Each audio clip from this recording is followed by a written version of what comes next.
Sir मतलब अभी इतने देर में जो बातचीत हुई उसमें आप अक्सर उन्हीं आरोपियों का केस लड़ते हैं जिनके खिलाफ पूरा देश होता है।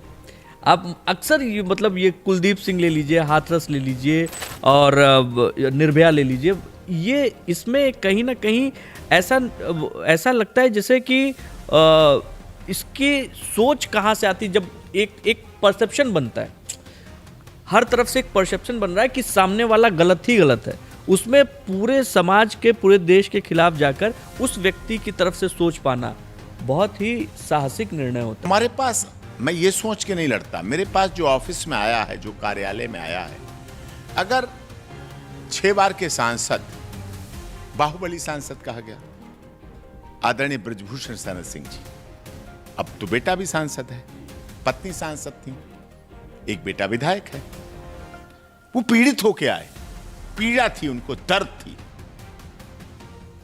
कि रेसलिंग फेडरेशन ऑफ इंडिया का अध्यक्ष होना क्या गुनाह था?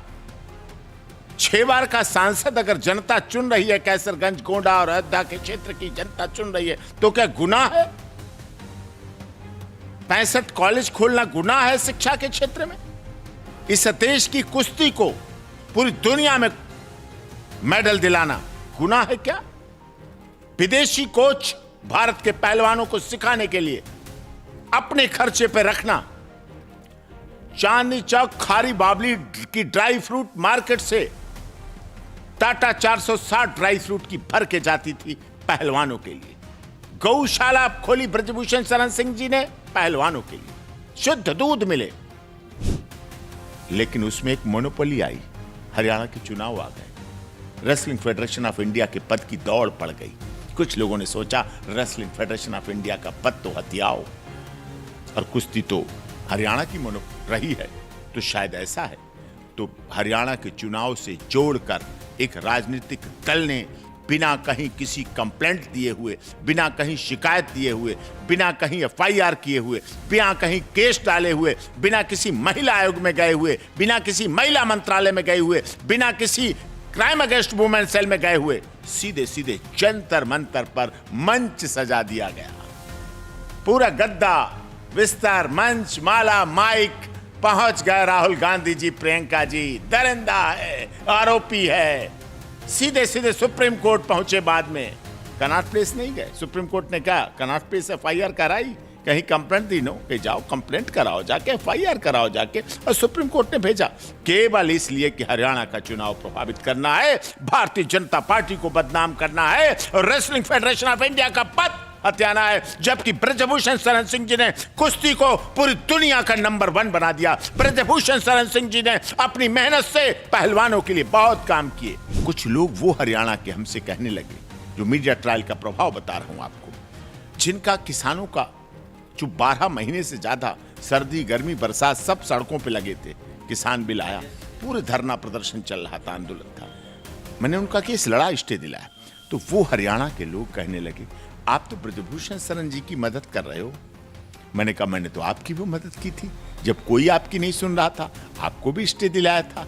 आप भी रोहतक रोड पर, करनाल रोड पर, नोएडा रोड पर, मथुरा रोड पर, गुड़गांवा रोड पर, पूरी दिल्ली में जाम किए हुए थे। आपके आंदोलन में तो सड़कों पर से पेड़ उगने लगे थे, पेड़ उगने लगे थे। मैंने तो आपकी मदद की, मैंने तो नहीं सोचा कोई। लेकिन ये लोगों का भाव, मीडिया परसेप्शन ऐसा बनाती है, इस तरह से बनाती। और जब वही ब्रजभूषण शरण सिंह जी को पटियाला हाउस कोर्ट स्पेशल जज गोमती मनोचा जी की यहां से क्लोजर रिपोर्ट लगी, उसी पॉक्सो केस में, जो पॉक्सो केस उन पर लगाया जा रहा था, जो उन्हें बदनाम किया जा रहा था, जो उन्हें, कोई साधारण व्यक्ति क्या इस ट्रॉमा को झेल पाता? अगर उनका परिवार मजबूत ना होता, अगर उनके नाती पोते, बहू, दामाद, बेटे बेटी सब ना मजबूत होते, कोई सह पाता क्या? कितने लोग इस देश में इस पीड़ा से सुसाइड कर लेते हैं। इस देश में 150 से 250 पुरुष आत्महत्या करते हैं केवल इसी प्रताड़ना में। कोई केस नहीं होते, कोई एफआईआर नहीं होती, कोई जब उनका केस बरी होता है तो कोई मीडिया नहीं चलाती है। ये जिम्मेदारी की बात है। एक आपका बयान था, उसके बारे में हमने सोचा था जब मिलूंगा तो पूछूंगा। आपने बोला था कि फांसी गरीबों की सरकारी हत्या है। क्या आपको लगता है कि अब फांसी की सजा को पूरी तरह खत्म कर देना चाहिए? बिल्कुल, ये अमानवीय है, ये हिंसा है। महात्मा गांधी ने कहा था ये हिंसा है। देश के कई लोगों ने कहा यह हिंसा सरकारी हत्या है।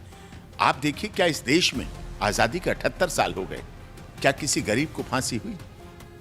पढ़ेर बच्चों का कत्ल का आरोपी 18 बच्चों को नोच के खा गया, बाइज्जत बरी लास्ट में। जिसको तंदूर में, बेटी को काट काट के तंदूर में जला के भून दिया गया, इसी दिल्ली में, इसी देश की राजधानी में। क्या सजा हुई? नहीं। बहुत राजनेता हैं, बहुत बड़े बड़े केसों में देश की संसद में जो बैठे हैं, उनमें से कितने लोगों के क्रिमिनल रिकॉर्ड की बड़ी हिस्ट्री है, बड़ी फेयर लिस्ट है, लेकिन उनको सजा नहीं होती है। बस इस देश में गरीब है, दलित है, शोषित है, पीड़ित है, मजदूर है, मजलूम है। न्यायालय, न्यायिक प्रक्रिया, हमारे चीफ जस्टिस ऑफ इंडिया ने बताया था कि न्याय की प्रक्रिया ठीक उस तरह से है जैसे मकड़ी का जाला।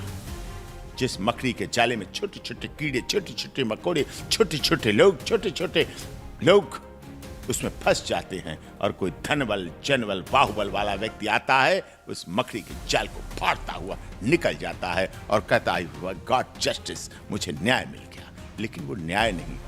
न्याय होना चाहिए इस देश की सबसे मजबूत और सबसे कमजोर कड़ी को भी न्याय मिले। अगर मजबूत को मिलता है तो कमजोर कड़ी को भी नहीं, वो न्याय है। न्यायालय ये है। छोटे से छोटा व्यक्ति न्यायालय पे कितना बड़ा भरोसा रखता है। आप देखिए, वो क्या कहता है, I will see you in court. क्योंकि लड़ाई लड़ती है तो लोग इंग्लिश ज्यादा बोलने लगते हैं। कुछ कहते हैं मैं तुम्हें कोर्ट में देखूंगा, चल तुझे कोर्ट में देखूंगा। इसका क्या मतलब है? कोर्ट पर लोगों का अंधा विश्वास है, कोर्ट पर लोगों को भरोसा है, न्यायपालिका पर लोग भरोसा करते हैं, न्यायालय को भगवान मानते हैं कि न्यायाधीश भगवान है, हमारे न्याय के देवता हैं, हमें न्याय देंगे, हमें न्याय मिलेगा। मिलना चाहिए, लेकिन कई बार नहीं मिल पाता। एग्जैक्टली आपको लगता है कि न्याय इस समय सिर्फ अमीर और रसूखदार लोगों की जागीर हो गई है? क्योंकि एक तरफ आम आदमी सुप्रीम कोर्ट मतलब पहुंचना उसके लिए अभी भी एक सपना जैसा है। हाँ, ये बात सत्य है। कई बार मेरे पास मेरे जूनियर जब फाइल के बैलून लाते हैं, वंच लाते हैं, ट्रॉली पर लुढ़का के लाते हैं, तो कहते हैं सर ये बहुत बल्कि केस है। मैंने कहा बल्कि नहीं, इस फाइलों का एक एक कागज कुछ कहता है। वो क्या कहता है? ये फाइलें आप देख रहे हैं, ढेर सारी भरी हुई फाइलें, यहाँ वहाँ उधर उस सब में, ये क्या है? इनके एक एक पेज बनने में, एक एक एप्लीकेशन लगने में कितनी माओं की चूड़ियां बिक गई होंगी, मंगलसूत्र बिक गए होंगे, कितनी बहन बेटियों की शादी लेट कर दी गई होगी, कितनी माओं ने केस लड़ने के लिए, पैसे जुटाने के लिए साड़ियां नहीं नई पहनी होंगी, नई साड़ियां नहीं ली होंगी, कितने बुजुर्गों ने दवा के पैसे बचा के इस देश के वकीलों को दिए, न्यायालयों को दिए, न्यायपालिका में लगाए, एप्लीकेशनें लगाई, केवल इसलिए कि उन्हें न्याय मिले, न्याय होते हुए दिखे। लेकिन आज भी इस देश में सरकार प्रयास कर रही है, न्यायालय हमारा प्रयास कर रहा है, भारत सरकार प्रयास कर रही है, मोदी जी प्रयास कर रहे हैं, हमारे देश की कोर्ट प्रयास कर रहे हैं, सुप्रीम कोर्ट, हाई कोर्ट प्रयास कर रहे हैं, लेकिन अभी भी वो कहीं अधूरा है। हमारे देश के न्यायाधीश रात के 8-8 बजे तक सुनते हैं दिल्ली हाई कोर्ट में। सोचिए आप, 8 बजे निकल के 10 बजे ऑर्डर लिखवा के 11 बजे लेडीज स्टाफ जब घर पहुंचता है, कितनी परेशानी होती है। व्यवहारिक बात है।